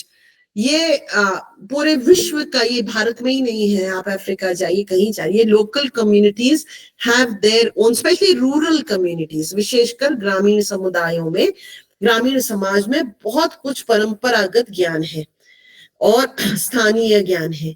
उसको मोबिलाइज करना, यानी क्या हो गया विद टाइम, अब उसके जो मेजर जो कैरियर्स थे, जो एक्सपर्ट्स थे, पुरानी पीढ़ी, अगर उन्होंने उसको आगे को नहीं दिया है, if it has not been passed on, if it has not been documented, if it has not been preserved, तो अब वो खो रहा है. That knowledge is being lost. वो लुप्त प्राय है. It is fading, it is lost now. तो उस ज्ञान को मोबिलाइज करना, यानी उसको फिर से सक्रिय बना के प्रयोग में लाना है, और साथ ही हमने डॉक्यूमेंट करना है. हो सके तो अब तो सब आईसीटी का जमाना है, हमने डिजिटाइज करना है. इसका भी बहुत अच्छा प्रोजेक्ट आप बना सकते हैं, ये आपके लिए यूजफुल है. इसका प्रोजेक्ट बनाइए, एकदम मिलेगा आपको. You get good grants for such work. दूसरा वो, इस पर हम बात कर चुके हैं कि आप maybe you are HOD, maybe you are in the board of studies, तो आपकी अपना एक, maybe you are dean director, you have your own sphere of influence, आपका भी आप प्रभाव रखते हैं, आपको कोई, आप लोगों को प्रभावित कर सकते हैं. तो आपने कहना है कि जब करिकुलम बने तो कम्युनिटी एंगेजमेंट हो. कम्युनिटी पहले, अब हो सकता है बोर्ड ऑफ स्टडीज में आप लोगों को नहीं बुला सकते हैं, but you can have a meeting before that where you can do brainstorming, यानी लोगों के विचार सुन के, लोगों की जरूरतों को, स्थानीय समुदाय, स्थानीय अर्थव्यवस्था, local economy, local agriculture, local people, local needs, उनको अपने करिकुलम में आप जोड़ने का प्रयास करिए. ये एक और बात है कि हर समुदाय में लोग होते हैं who have a lot of knowledge, expert knowledge, so you can invite them as resource persons. आप उनको अपने डिपार्टमेंट में बुला सकते हैं. For example, botany, for example, forestry, for example, agriculture. You have local people, history, music.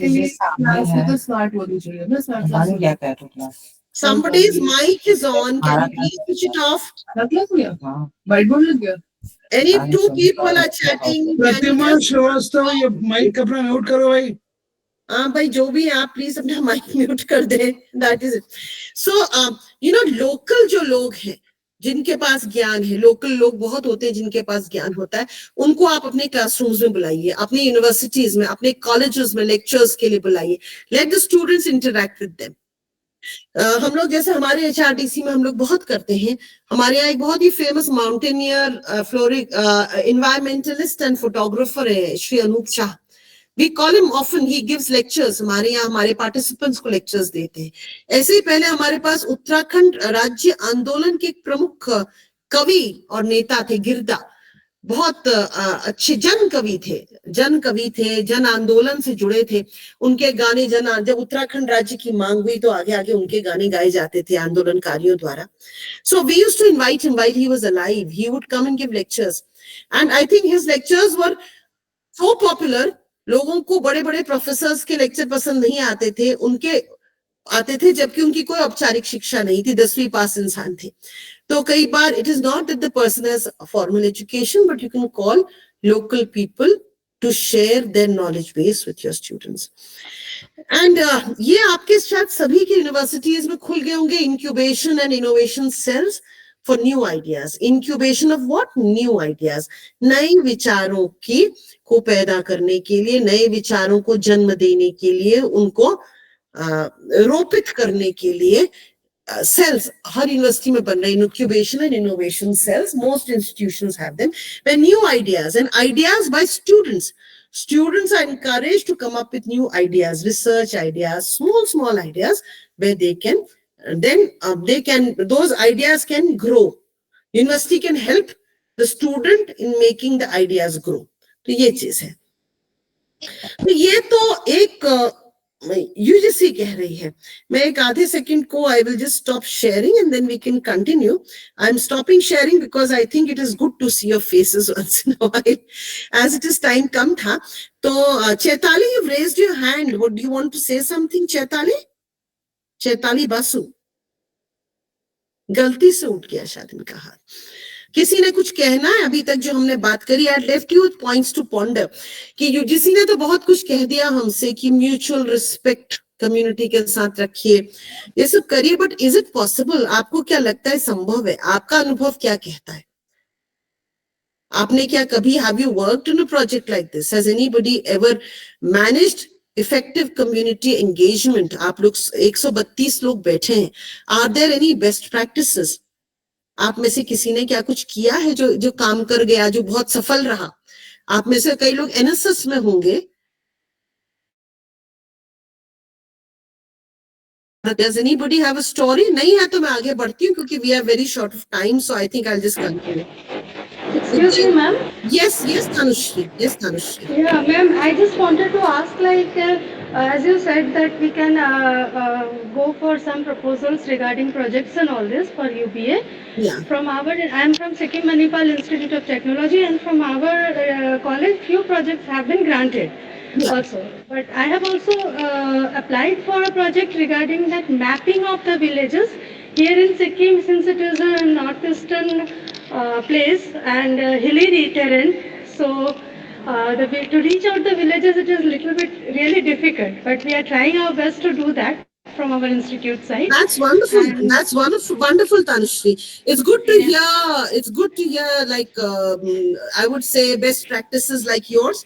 If your university and your institute are actively engaged in this, it is good. ये बहुत अच्छा तरीका. मैं सबसे कहूँगी कि आप लोग शोध प्रस्ताव बनाइए. Those of you who are PhD, you make proposals and send grant proposals. जो project बोलते हैं ना, grant proposal, आप Yes, ma'am. DST को, UGC को, ICSSR को, ICHR को भेजिए जिसमें community engagement हो, तो आपको एकदम project मिलेगा भी. And I wish you luck, Anushri. I hope you will get Yes. it. And good luck. Thank you so much, And I ma'am. hope- But there are some categories of works, no? So in my case, like it was, I gave it in some particular category of capacity building most probably, and it has been rerouted to some other work. So That's good. like That's good. But next time, maybe before you make it, you can look up these two documents that I'm sharing with you. एक तो ये Yeah. fostering social engagement. अगर आप, Yeah. if you can bring in some elements of this, maybe you will get funding more readily, quicker funding maybe. Okay. So let's Okay, ma'am. continue. I will take up your tips and maybe I will incorporate it in my project and will Thank again. you. Thank you. Send I will it. share my PPT if you want. I'll share my PPT. Yeah, and yeah, then ma'am. we Please, can if it do- will be so we'll nice do of that. you if you can. We'll do Yeah. that. Okay, I'll continue because we don't have too much time. Yeah, So yeah. Thank you. I'll Thank have you to so race- much for your time. I'll just Yeah. race through and finish off. So here we go. So this was it. So I was just saying कि what is your experience? क्या ये सब आदर्श बातें हैं? आपको कभी मैं बैठी हूँ बोल रही हूँ, आप में से कुछ लोग मन में कह रहे हैं सब हवाई बातें, कुछ नहीं होगा. Some of us are pessimists and cynics. हम में से कई लोग बड़े वो उस किस्म क्या कहते हैं, cynical. हिंदी में क्या शब्द है cynical का? I don't know. मतलब हर चीज में सोचते हैं क्या नहीं हो सकता. तो ये हमको लगता है बहुत चुनौतियां, कौन करेगा, नहीं होगा. So what are the challenges? आपने सोचना, वही मैंने कहा, आप कॉन्क्रीट सोचिए कि अगर मैं प्रोजेक्ट बनाता हूँ या बनाती हूँ तो मैं क्या प्रोजेक्ट बनाऊंगी कम्युनिटी एंगेजमेंट का. मेरे सब्जेक्ट में क्या बनेगा? मैं हिस्ट्री का हूं तो क्या बना सकता हूँ, मैं इकोनॉमिक्स की हूं तो क्या बना सकती हूँ. If I am from physics, how can I make it? Can I work with solar lighting for a village? Can I do something else to make life easier for the community? So ये आपको देखना पड़ेगा. ये जो है बात मैंने आपसे पहले ही करी. हम क्रेडिट कोर्सेज की बात कर रहे हैं. ये प्रपोज किया था यूजीसी ने that all of us should give offer a 2 credit course, right, to children. एक और चीज कर सकते हैं, जो पुराने कोर्सेज हैं उनको थोड़ा बदल सकते हैं. You don't have to devise a whole new curriculum. UGC says this, and existing courses may add something, change a bit, change the content, change the pedagogy. And for example, management में, you know, you had microfinance का होता है, एक पूरा paper होता है, तो उसको रूरल कंटेक्स्ट में उसमें कुछ women and microfinance डालिए, community and microfinance डालिए ना. तो you can make these changes. Okay, you can offer new courses, इस पर हम बात कर चुके हैं. डायनेमिक रिवीजन ऑफ करिकुलम, एकदम बदल दीजिए, अमूल चूक परिवर्तन कर लीजिए पाठ्यक्रम में, और ये अनेकों जगह हो रहा है. We are going through a process where some universities have changed the curriculum entirely, or others are in the process of, right? So ये इस पर हम बात कर चुके हैं. This is challenging. CBPR, community based जो रिसर्च है, this is very challenging because the communities are sometimes not ready for it. समुदाय में भी तो वो परिपक्वता होनी चाहिए, समुदाय जागृत होना चाहिए. The community should be enlightened, the community should be ready. If the community is hostile to you, if they consider you as an outsider, if they think, ah, pata nahi kahan se aa gaya, maybe you studied, maybe you studied in JNU and you are from Bihar, but you've gone to work in Bengal, and you go to a totally rural, or you go to Chhattisgarh to work in a rural community, they'll say, oh, ye JNU wala Bihari kahan se aa gaya, where has he come from to work with us? Hum nahi karenge inke saath kaam. So the local hostilities, the hostility from the community, the lack of readiness of the community are very big challenges. बहुत दिक्कतें आती हैं, पर दिक्कतों का मतलब ये नहीं है कि हम इसको त्याग देंगे. So we can't give up on it. Very slowly we have to build the roots for this. This might not happen today or tomorrow, but it will happen in 5 or 10 years when we'll see a lot of such projects cropping up, and communities will become more ready. As their experiences are enriched, they might become more and more ready for this, right? इसमें एक idea internships. अभी तक हमारे ज्यादातर बच्चों से अगर if you tell your student internship, they want to do it with a big company, they don't want to do it with Nestle, with Dabur, with here or there. Maybe we need to look at internships with local communities. So that is also something that your institution or your university can think of designing. So again, NEP says what? There has to be a deep understanding of social science and humanities and various socio-cultural and environmental dimensions of the nation. So even if you are from chemistry and you are maybe director of a campus, or you're a vice chancellor, you're an administrator of some sort. If not, you are maybe on the proctoral board, the DSW board. You need to have an understanding of social issues. You can't say, hum physics wale, hum nahi samajhte inki baat. Why should I be engaged in community? Physics has nothing to do with the community. You have, whoever you are, whatever your subject, each one of us has to have an understanding of social science and humanities. Understanding, knowledge नहीं कह रहे कि आपको theories आनी चाहिए. Understanding, a grasp of the ground realities of the country. राष्ट्र में जो कई हमारे हम देखते हैं तृणमूल पर यथार्थ हैं, उनसे हमें विज्ञ होना पड़ेगा. Yeah, again, I'm talking now of something. I'm coming to the last section. I have 15 minutes left. We're talking of social change to include the marginalized. सामाजिक बदलाव जिससे कि समाज में न्याय हो सके, समाज में समता हो सके, और समाज एक जो है पूर्णतः लोकतांत्रिक हो सके. यहाँ पर बाबा साहेब, परम आदरणीय बाबा साहेब B.R. अम्बेडकर जी का मैं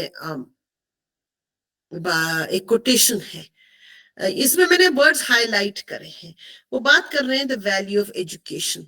वो कहते हैं कि मुझे पता है कि शिक्षा के क्या मायने हैं या क्या मूल्य है, शिक्षा कितनी महत्वपूर्ण है. He says I know, अपने लिए कह रहे हैं कि मुझे पता है, because of his life experience. उनका जो जीवन रहा, उन्होंने जो जिया, जिस प्रकार का शोषण, दुख, संघर्ष, और उसके बाद वो जो बने, उन्होंने अपने को बनाया शिक्षा के द्वारा, तो उसकी वजह से कह रहे हैं कि आई नो विद सर्टेनिटी कि शिक्षा कितनी मूल्यवान है भारत में, इन इंडियन सोसाइटी. एंड यहाँ पर वो हिंदू कहते हैं, now we can translate it as the nation, our nation in India, in the Indian society. वो एक्चुअली वो कहते हैं कि समाज में बहुत सारे लोग हास्याकृत हैं. यहाँ पर मैं आपसे कहूंगी कि आप सिर्फ इसको कास्ट के संदर्भ में ना देखें. भारत में अनेकों प्रकार का जो है अन्याय रहा है, महिलाओं के साथ भी रहा है. There has been gender inequity, किन्नरों के साथ रहा है, ट्रांसजेंडर्स के साथ रहा है, LGBTQ+ ग्रुप के साथ रहा है, with women, with LGBT. Gender inequality has been and it still is, आज भी है.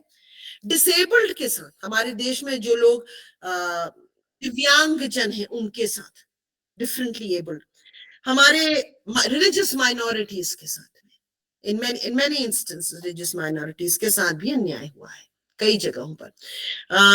कई जगहों पर हम देखते हैं कि जो रूरल अर्बन डिवाइड के तहत ग्रामीण के साथ हुआ है। तो ऐसा नहीं है कि जैसे ही हम बाबा साहेब का नाम सुनते हैं हम कास्ट सोचें। The inequalities have not only been caste based, they have been multi-pronged, complex. इसको हम इंटरसेक्शनैलिटी कहते हैं। हम जो समाज शास्त्रीय लोग हैं हम इसको इंटरसेक्शनैलिटी कहते हैं, ऑफ मार्जिनलाइजेशन। यानी लोगों के साथ अत्याचार होता है, लोगों के साथ अन्याय होता है, लोग पिछड़े रहते हैं। क्यों? अनेकों चीजों की वजह से। एक महिला है, वो महिला होने के साथ साथ दलित भी है, ग्रामीण भी है, गरीब भी है, तो उसका जो हास्यकरण हो रहा है, हर marginalization is arising out of several factors, caste, gender, economic status, rurality. इसलिए बाबा साहेब कहते हैं कि कौन है, चाहे वो महिला है, चाहे वो एक दलित है, चाहे वो एक ग्रामीण गरीब आदमी है, उसके अंदर एक हीन भावना होती है, इंफीरियोरिटी कॉम्प्लेक्स। और सबसे बड़ा हमारी चुनौती है उस हीन भावना को हटाना। जैसे ही आप उसके मन से हीन भावना और डर हटा दोगे, वो स्वतः स्वयं अपना विकास कर लेगा, राइट? उस हीन भावना की वजह से वो गुलाम बना हुआ है। और ये बात ये मत सोचिए हिस्ट्री है, ये आज भी है। आज भी लड़कियां, आप अपने आसपास लड़कियों को देखिए, बहुत सारी लड़कियां, आपकी students, look at your students, so many of the girls in so many of the societies in pockets. Maybe if you're working in the northeast, it's not there.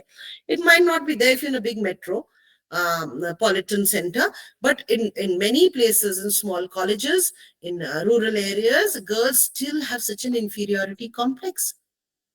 It's not only about caste, it's about other inequalities also.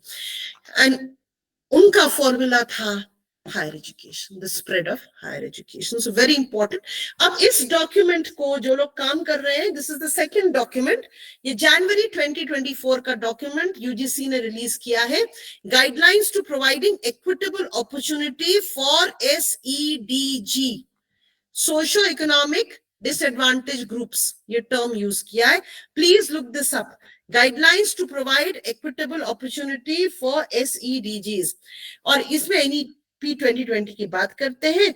NEP का दृढ़ विश्वास है, नई शिक्षा नीति का दृढ़ विश्वास है, समावेश और समता। समता और समावेश समाज में आए, equal access, equal opportunity, affordability, ये क्या है? समता और विकास के फॉर्मूला है।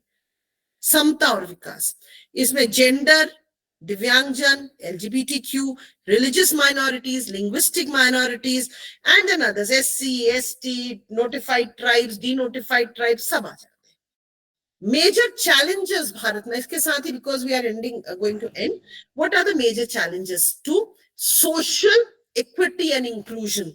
हम बात कर रहे थे, हमारा आज का टॉपिक है higher education and society. Society NEP के अकॉर्डिंग, राष्ट्रीय शिक्षा नीति के अकॉर्डिंग, अनुसार सबसे महत्वपूर्ण दो बिंदु है इक्विटी एंड इंक्लूजन। इनके लिए चैलेंजेस क्या है? एक तो the cost. If you are already socio economically disadvantaged, आप एक गरीब ग्रामीण किसान दूरस्थ क्षेत्र की बेटी हो, तो the cost is going to be very high for you, however bright you are. Despite government subsidies, कई बार बहुत ही सरकार ने बहुत कम दाम पर शिक्षा देती है। I'm stunned at how cheap education is. If I'll share with you, मेरी बेटी है and she's just done her MA from JNU. उसकी एक सेमेस्टर की फीस मैंने 108 रुपया दी। 108 रुपये में उस लड़की ने मतलब JNU से MA करने में कुल 500 रुपये लगे। This is such heavy subsidy, कितनी भारी सब्सिडी सरकार दे रही है। पर उसके बावजूद मैं जानती हूं कि अगर वो मेरी बेटी नहीं होती, अगर वो उत्तराखंड के कुमाऊं क्षेत्र के किसी दूरस्थ गांव के गरीब घर की बेटी होती, तो वो एडमिशन मिलने के बाद भी शायद दिल्ली नहीं जाती पढ़ने को, JNU नहीं जाती, क्योंकि आने जाने का खर्चा, कपड़े, अच्छे कपड़े चाहिए, अच्छे मतलब कपड़े चाहिए, 4 जोड़ी, बिस्तरा चाहिए, बच्ची अकेली जाएगी, कोई छोड़ने जाएगा, कोई लेने जाएगा, आज भी कई परिवार नहीं भेज सकते हैं। So the cost of pursuing higher education. और अगर वो बच्ची, खुदा ना खास्ता वो बच्ची दिव्यांग हो, अगर वो बच्ची हैंडीकैप्ड है, उसके बावजूद उसका जेएनयू में एडमिशन हो जाता है, फीस बहुत कम है, but the other costs, the ancillary costs are very high, right? Admission processes can be complex, हर बार उतने फॉर्म भरना एंड ऑल, आई मीन वो इनएविटेबल है, बट दे आर कॉम्प्लेक्स. इसको सोशल अपार्थीड हम कहते हैं, गेटोवाइजेशन. क्या हम, ये आपके लिए एक महत्वपूर्ण प्रश्न भी है, जहां भी आप काम करते हैं, ऐसा तो नहीं है आपका कॉलेज, आपका विभाग इंक्लूसिव नहीं है. You have to ask yourself, how inclusive are we?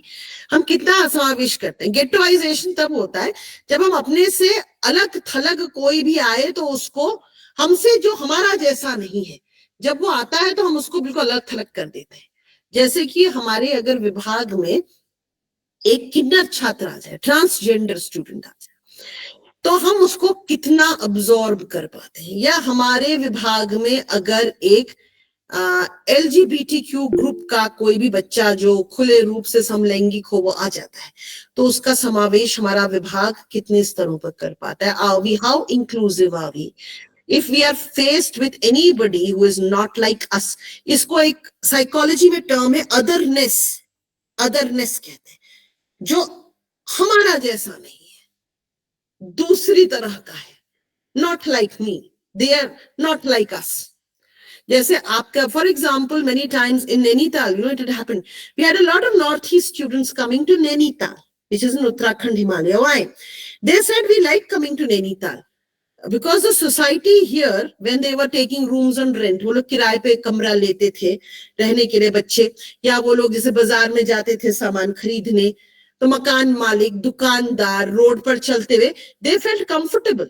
Like students of Manipur, they said हम मणिपुर से आते हैं, हमें उत्तराखंड में कंफर्टेबल लगता है. हम लोग वहीं पर अगर दिल्ली जाते हैं, if we go to Delhi, we are often called chinky, people call us chinky, and this is northeast, and they are suspicious, and this is northeast वालों को मकान मत दो. Things like that are happening there, but they are not happening in, for example, in Uttarakhand, where we also have a part of our population is also like Bhotia tribals, who very closely resemble Northeast people in eating habits and appearance, etc. तो इसलिए they felt comfortable. Otherness नहीं थी. Wherever there is a feeling of otherness, they don't belong. तो वो ghettoization हो जाता है. सब लोग एक साथ हो जाते हैं. If in the class there is a handicapped student, हो सकता है वो अलग थलग बैठा है, सब अपना अपना बच्चे, all the students are together doing something. Non-inclusiveness. Similarly, or geographic and linguistic barriers. First time learners, first time जिनके परिवार में शिक्षा हो रही, कई बार English, first time, first generation English speakers, those students face a lot of problems when they come to big universities. Their English is not good, they face problems. Poor employability again, because many people don't want to come or leave education. Traditionally they did. We hope that with NEP में जब multiple entry exit हो जाएगा और credit transfer हो जाएगा, we are hoping that this will be remedied. And there is a lot of other things, gender imbalances are there. Access again is difficult for many categories of people. Access is difficult, and we're looking at things like education in the 3-language format, but it is still to evolve. These things are still to evolve. So NEP and inclusion, it's very important. हम higher education and society कहते हैं, तो NEP is trying very hard that society should be inclusive. First, higher education institutions should be inclusive. पहले संस्थानों में समावेशी दुनिया हो. संस्थान के अंदर छात्र आपस में सब लोग डाइवर्सिटी, यानी भिन्नताओं को लेते हुए, विविधताओं को ग्रहण करते हुए एक साथ रहना सीखें. First, diversity has to find comfortable place within institutions. जब इंस्टीट्यूशन के अंदर, यूनिवर्सिटी के अंदर डाइवर्सिटी होगी, लोग मिलजुल कर रहेंगे, काम करेंगे, बराबरी होगी, इंक्लूसिव दुनिया होगी, वही चीज हमें बाहर समाज में दिखेगी. Because our students will take those values outside. They will transplant those values outside, right? Inclusion requires effort and intentionality. कहा जाता है विविधता प्राकृतिक होती है. विविधता तो नेचर में ही है. विविधता हमें नेचर में भी मिलती है, पर इंक्लूजन, समावेश के लिए प्रयास करना पड़ता है. So we know that India's higher education has experienced massive expansion. हम सब जानते हैं बहुत फैलाव हुआ है. पर अगर numbers बढ़े हैं तो diversity भी बढ़ी. पहले 10 बच्चे होते थे उसमें से एक डाइवर्स होता था. अब 100 हैं तो कई बार उसमें से हमें 15 डाइवर्स नजर आते हैं. प्रोपोर्शनैलिटी बढ़ रही है. एंड जनरली जब ये नंबर्स बढ़ते हैं तो सोशियो इकोनॉमिक डिसएडवांटेज ग्रुप के बच्चे ज्यादा नजर आते हैं. पहले एक ही दिखता था बच्चा जो अलग सा होता था. अब वो 20 दिखते हैं जो अलग से होते हैं, वो डिफरेंट. तो 2020 में मिनिस्ट्री ऑफ एजुकेशन कहती है nearly 57% students are from disadvantage groups. तो इसको आप याद रखिएगा. इतने सारे डिसएडवांटेज समाज के पिछड़े वर्गों के बच्चे हैं. तो ये आइडेंटिटीज हैं बहुत सारी. जेंडर आइडेंटिटीज हैं, सोशो कल्चरल आइडेंटिटीज हैं जैसे कि SC ST categories, OBC. Geographical identities होती है जैसे ग्रामीणता, ग्रामीण क्षेत्र का बच्चा, छोटे शहर का बच्चा. डिसेबिलिटीज, इसमें दिव्यांगजन में हमें कई बार लर्निंग डिसेबिलिटी भी लेनी होती है. कुछ बच्चे पढ़ लिख नहीं पाते, डिस्लेक्सिया होता है, अदर लर्निंग डिसेबिलिटीज. ठीक है. सोशो इकोनॉमिक कंडीशन जैसे migrant families, slum dwellers, low income households, गरीब परिवार के, बिलो पॉवर्टी लाइन के, रेफ्यूजी बच्चे ना, बच्चे जिनको कहीं से रेस्क्यू किया गया, इन सब को हमने सोशो इकोनॉमिक डिसएडवांटेज ग्रुप में लेते हैं. और ये समाज का एक अभिन्न हिस्सा है. और हमारे हायर एजुकेशन इंस्टीट्यूशंस में ये लोग हैं. हमें कई बार दिखते ही नहीं है. हम क्लास में जाते हैं, हम क्लास पढ़ के आ जाते हैं. हम कभी इनकम क्लास में घुस के नहीं सोचते कि कौन बच्चे डिसएडवांटेज्ड है, किनको एडवांटेजेस है लर्निंग प्रोसेसेस में. तो ये हमें देखना है. स्ट्रेटजीज की बात करते हैं. कहते हैं एनरोलमेंट में एक तो प्रयास करना होगा ब्रॉडर बेस हो enrolment. We have to reach out to many communities, many groups like the transgenders, like the LGBTQ+ groups ना. कई लोग जो एक प्रयास करना पड़ेगा. Inclusiveness requires effort. संस्था को करना होगा, सरकार को करना होगा, अपनी पहुंच बढ़ानी होगी. और ये देखना होगा कि हमें ऑर्गेनाइज, वो तो हमारे कई बार हमारे विश्वविद्यालय, आप कहिए मेरे हाथ में क्या है, रैंप नहीं बनाया तो यूनिवर्सिटी ने नहीं बनाया, मैं कैसे बना दूं? I am a lecturer, I can't make a ramp. I am assistant professor, I can't build a ramp. The university has to build the ramp, right? Organizational strategies, policies, and industry. दूसरा हमें ये ध्यान करना है, data is often in diversity when it comes our way. We fail to plan for it, we fail to work according to it. तो ये बहुत सारे issues हैं. फिर हम बात करें NEP, इंक्लूसिव और इक्विटेबल क्वालिटी एजुकेशन की बात करती है. इसमें बहुत सारी चीजें आती है. NEP and gender inclusion, inclusion of दिव्यांगजन, इंक्लूजन ऑफ ट्रांसजेंडर्स, किन्नरों की बात कर रहे हैं, रिलीजियस माइनॉरिटीज की बात कर रहे हैं, ट्राइब्स एंड अदर SEDGs. ये कुछ आइडियाज है. बस आई एंड विद दिस. आइडियाज क्या हम कह सकते हैं कि एक तो रिसर्च एंड डेवलपमेंट में हमें समाज का ध्यान रखना. We always need to keep goals of societal development when we take up any research. Your own research project, your students, research thing, you always have to look this up. And lab to land and land to lab की बात करी गई है.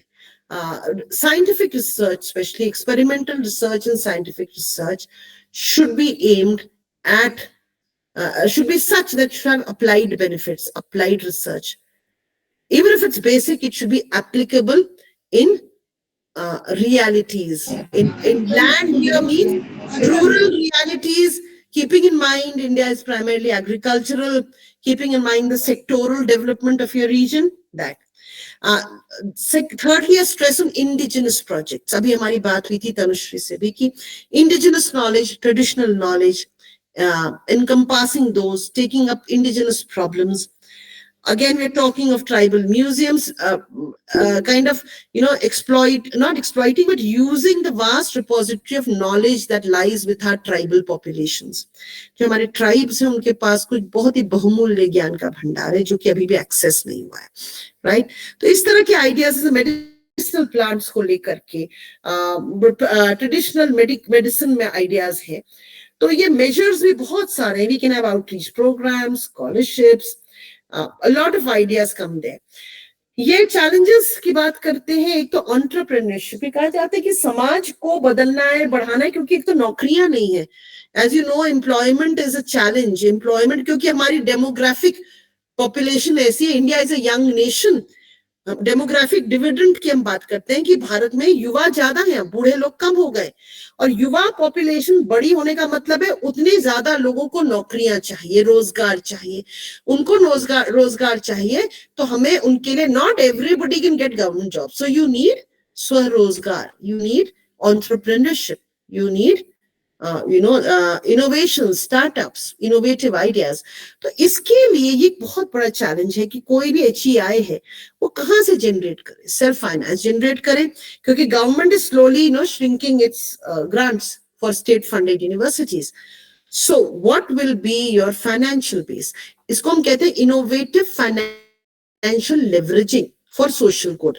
यानी हम नए नए तरीके सोचते हैं कि फाइनेंस जनरेट करें जिससे कि हम एंटरप्रेन्योरशिप को एड कर सके, स्टार्टअप्स को प्रमोट कर सके, इंक्यूबेशन ऑफ स्टार्टअप आइडियाज कर सके। इसलिए बात करते हैं एंटरप्रेन्योरियल यूनिवर्सिटी की बात कर रहे हैं कि ऐसा विश्वविद्यालय जो स्वरोजगार की बात करे, जहां प्रमुखता उसी पर हो ना, उद्यमिता। एंटरप्रेन्योरशिप इज उद्यमिता। तो उद्यमिता विश्वविद्यालय बनने का, उद्यमिता का जहां हो। I remember my grandmother की repeatedly used to say, उद्यमात वस्ते लक्ष्मी, जहाँ उद्यम हो वहीं लक्ष्मी का वास होता है। तो उद्यम पर थ्रस्ट अब आ रहा है NEP में। उद्यम, that means entrepreneurship. Encouraging university industry relationship, because industry के माध्यम से फिर हम जानते हैं industry will provide jobs, industry will help you with funds, with finance, CSR, corporate social responsibility. That is why each institution needs to link with industry. Industry is like the, what do we call it, is the, agar socialist viewpoint se dekh, the industry is the devil, capitalism is the devil. हमारा दुश्मन है capitalism, तो पर ऐसा दुश्मन है that is a necessary bed fellow कहते हैं, जिसके बिना रहा भी नहीं जाता। तो आपको इंडस्ट्री के साथ लिंकेज स्थापित करनी पड़ेंगी, because you need the opportunities industry can provide to your students, you need the funds, funding and finance they can provide. We need smart universities, digital universities. ये तो ध्येय है, क्योंकि जब उनका विकास होगा तभी HEIs, वंस यू स्मार्टन अप, तब तो आप बहुत कुछ कर सकते हैं। वैसे ही हालत खराब है संस्थान की, ढीला ढाला एक संस्थान है, रोता बेचारा, वो समाज के लिए क्या करेगा? जो खुद बेचारा है वो समाज की क्या भलाई करेगा? That is why we need to smarten up wherever we are, whether you are as an individual, an associate professor, an assistant professor, wherever you are, whether you are a head of department, whether you're looking after department, whether your department, your institution needs to smarten up to keep pace with international developments, contemporary development.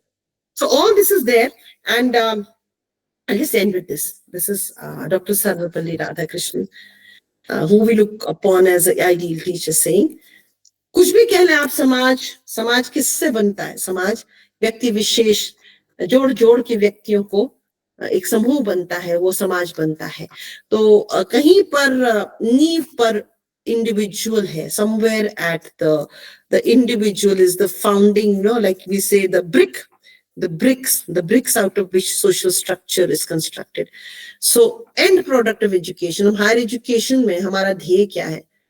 To, especially in a nation like India, liberal democratic nation, free creative man, एक स्वायत्त, एक जिसको कहते हैं रचनात्मक, creative mind, एक बौद्धिक जीव, जो हमारा पिछड़ापन रहा है, जो मार्जिनलाइजेशंस रहे समाज में, जो कुछ बुरा, जो इतिहास ने हमें, जो हमारे भूत ने हमें जो कुछ भी दिया है, जो कि तज्य है, उसको, जो कि बुरा है, जिसको सुधारने की जरूरत है, उसके विरुद्ध खड़ा हो सके, वो बदल सके। ऐसा व्यक्ति जो इतिहास को में जो कुछ भी तज्य है, जो बुरा है, उसको बदलकर सामाजिक बदलाव ला सके। और not only history but also nature, because nature now, ये आज क्यों relevant है? राधा कृष्णन जी ने बात 60 साल पहले कही होगी। It's relevant because nature now is becoming in this Anthropocene that we say, जो ये अब युग आया है, geological, environmental युग आया है, climate change, environmental degradation, water resource management, they are our biggest challenges. So HEIs need to gear up for social change. They need to engage with communities and produce global citizens who can look at these adversities of nature. So because we didn't really have too much time, so I've raced through it. I apologize for that. And I think I've exceeded my time by 10 minutes. Again, apologize to the office and to whoever was monitoring this session. तो मैं क्षमा प्रार्थी हूँ, 10 minute आगे निकल गया आपका. थोड़ी डिस्टर्बेंस जो हमारे शुरू में 4-5 मिनट लोगों के माइक ऑन हुए उससे भी हुई. आप लोगों से अनुरोध करूंगी ऐसा माइक्स के बारे में आपको केयरफुल होना चाहिए, उससे टाइम का लॉस बहुत हो जाता है क्योंकि बीच-बीच में रुकना पड़ता है. So sir, I can see that from HRDC, MMTTC, we have sir there. Sir, thank you. I think what I had to say is over. And I think we are kind of run out of time.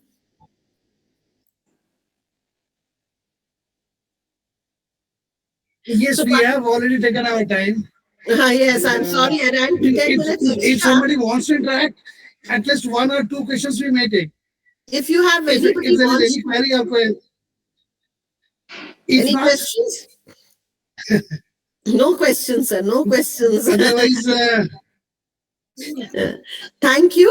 okay, So, thank you. Thank you so Divya ji, much. for a very, Thank very you, sir. nice. And sir, please thank the entire team and please thank Professor Anvarjan ji for inviting me. It was good to be here, though they didn't interact much, but it was still good to be here. So thank you very much. And I look forward. We should, in fact, we should thank you for a very, very nice and provoking talk. Thank you, sir. Thank you. And Thank you very much. I invite all Thank of you, them to thank come you. to Nainital. From this year, offline courses have started. So all those who want to see now can come to Nainital to do their courses. I started my career from Kumar University Oh, sir, I didn't know in that, sir. early 90s. I Sir, worked with Professor Valdia. How wonderful. He was in Sir, the Department of Geology. sir, please may I know your name? I'm sorry, I didn't recognize you. Actually, in early 90s, I started my career from Kumau. Sir, I just wanted to know your Then I name. worked with I'm Professor sorry, we have not Geology, been Department of introduced. Geology. Thank you, ma'am. Sir, I That's just why they have sorry. to Thank you.